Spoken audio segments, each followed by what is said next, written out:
আর কয়েকদিনের মধ্যেই বড়দিন। আর বড়দিনের সবচাইতে বড় আকর্ষণ হলো সান্টা ক্লজ। কিন্তু আপনি কি জানেন, আমরা যেভাবে সান্টা ক্লজকে চিনি তিনি আদতে সেরকম ছিলেন না।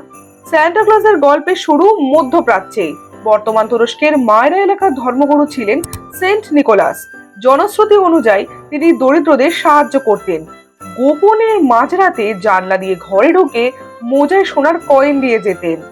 আর কালক্রমে সেই গল্প থেকেই জন্ম নেয় স্যান্টা ক্লজের ধারণা।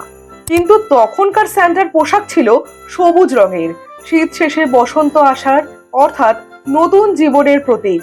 লাল পোশাকি স্যান্টা কিন্তু তখন মোটেও ছিল না।